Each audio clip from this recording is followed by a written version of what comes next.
and welcome to another edition of Motorsport Tonight. This week we have come to Tuthill Porsche in Banbury, Oxfordshire, where they have more than 20 full-time staff dedicated to the preparation and restoration of classic Porsche 911s.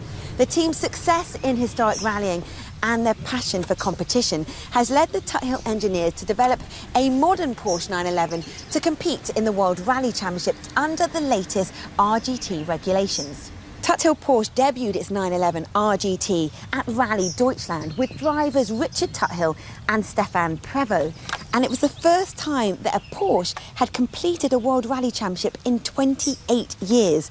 It's since been nominated as Autosport's Rally Car of the Year.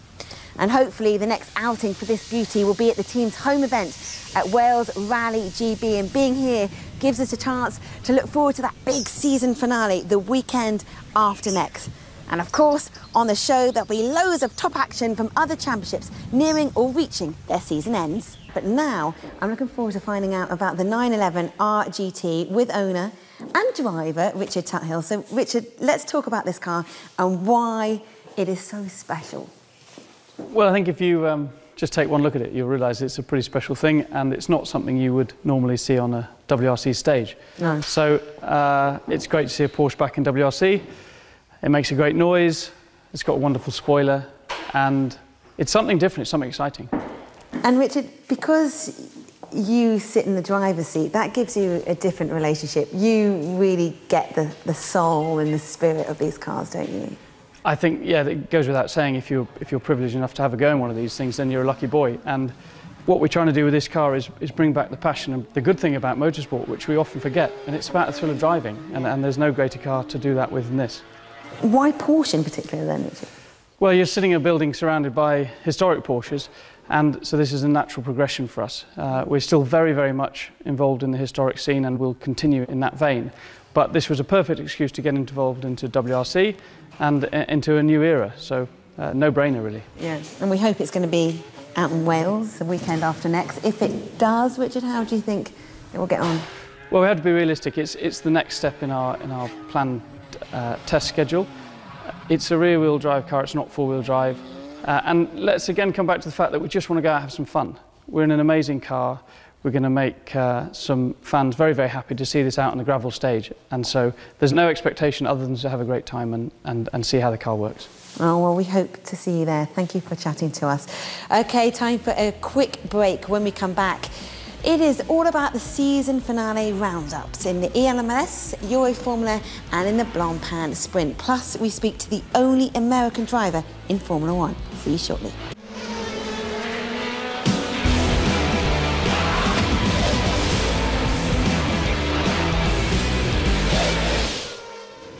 Welcome back to Motorsport Tonight. Time to turn our attention to the World Rally Championship. Now, we mentioned it a couple of weeks ago, but England cricketer Graham Swan will be competing in the Wales Rally GB. And if I were, this would be my car of choice. It's a Porsche 356. It would have raced in rallies back in the 50s. Beautiful car, and it's being lovingly restored. But for now, let's concentrate on the penultimate round of the season. After an exciting round in France, Latvala closed the gap on his rival Ogier. The two drivers came to Spain with Ogier needing just 1 point more than Latvala to retain the title he won last year. Now though, I'm inside the paint shop at Tuthill Porsche as they get these cars ready to go to Sweden in January next year. And I'm joined by Tim Scarf, who runs Below Zero. So Tim, tell us all about Below Zero. Well, we're part of the Tuthill group, if you like, and we take 10 of these lovely cars, rally-prepared Porsche 911s, out to Sweden every year through January through March, and we operate client days and driver training programs for people who are 911 fanatics, if you like. It's a very bespoke day. We have world-class instructors, the likes of Martin Rowe and Ryan Champion, come out to teach our clients how to drive. All the cars have studded tyres and are fully prepared rally cars, and it's great fun, and drivers come away with some very positive feedback. And what type of person does it attract? It's driver training really, so it appeals to novice and professional drivers. We have corporate groups who come out, we have a lot of private individuals who come out with groups of 6 to 8 people for a little bit of fun and to come away with a useful skill at the end of it. And for the novice, what's the difference of driving in snow and ice? Well, it's a friction-free surface, and we have studded tyres to give you a grip. So we'll start off the day on a 3mm studded tyre so that we can simulate effectively 100 miles an hour at 30 miles an hour. So we can encourage the clients to pendulum the car up and down a slalom course. Once they've got the hang of how to do that properly, we upgrade the tyres and we put them on 7mm studs, where you can get some proper traction and some proper speed, and then introduce them into the rest of the course. So it enables people to understand what the car will do on a surface which is wet or slippery. And does it increase people's appetites to go into rallying afterwards? Oh, absolutely, yes. I mean, it's very similar to that. And we plus, for those who are really interested in it, and particularly the professional drivers that come out and see us, we can arrange proper forest stages for them to go on, where the likes of the WRC practice have their WRC cars. Well, thank you for talking to us.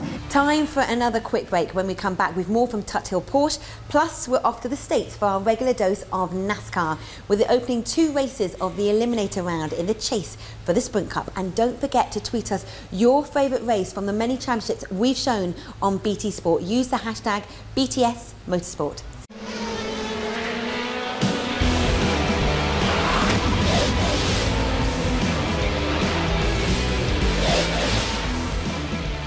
Welcome back to Motorsport tonight and to our home for the week at Tuthill Porsche. Now, everything you've seen today, the cars compete and win in championships all around the world, but the company actually made its name in historic marathon rallies. The founder actually won the London to Sydney rally back in 1993. But Richard, let's talk about the Safari. What makes it so special as a rally? Well, it's a huge adventure, point one, and point two is we spend 8 days in the most wonderful environment in Kenya and Tanzania, which is a beautiful place to drive around. And it's a huge expedition. Last year we took many people with 17 Porsches and 34 support vehicles, so it's a huge undertaking. And the images look so epic. What's it actually like to compete in it? Well, it's again one of life's real privileges to be able to take part in it. And as you say, the images that we get back are very special, and reality is wherever you are in that part of the world, you're going to see some lovely stuff. And what's your favourite moment that will stay with you forever? Of course, there are many moments that are special on these events. In fact, every day we experience memories that others would have to wait a lifetime to experience. But we won in 2011 with Bjorn Valdegaard. Bjorn was the original World Rally Champion in 1980. And a very special man, very special to me. He was a bit like my rallying grandfather. He passed away this year, but he has left a legacy that I think will be very difficult for anyone to fill. But yeah, spending 8 days with a chap like that will count as one of my all-time favourite memories.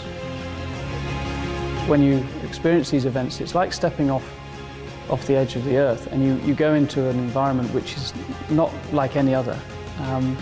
And we're very lucky to do it. And yes, they're tough rallies, and at the time they hurt actually, but 6 months after you've done them, you have wonderful memories, and there's no other place you can get those from.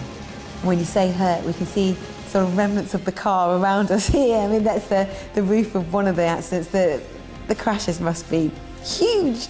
Well, you know, there's not so many, but when they do happen, they're pretty spectacular. The roof that's behind me was from Bjorn's car during the rally in which he won. And he made a very uncharacteristic error, which was he was suffering from indecision, effectively. They pulled left instead of going right, and they clipped a stationary truck that was stuck in the mud. And the damage was massive. But where we came and did our job was that we changed a section of the roll cage in under an hour. And Bjorn set off down the road, and we only lost 45 minutes. He was fastest on the next stage, and within the next couple of days he was back in the lead, and he went on to win the rally. So that will stay with us forever. And last year you ran the biggest private team ever. What was that experience like, seeing 17 Porsches line up ready to go? I was a little bit worrying the night before the event started, I must say, but it was the culmination of doing the Safari Rally for 10 years, to have the confidence to take on that volume of work. And actually an extraordinary team effort. We had 120 people, 34 service vehicles, obviously 17 competing cars. But I must say it was perhaps the most organised rally we ever were involved in, because we had to get it right. An extraordinary achievement for everyone involved, and I just was a small part of it, but I was crazy enough to say yes 17 times.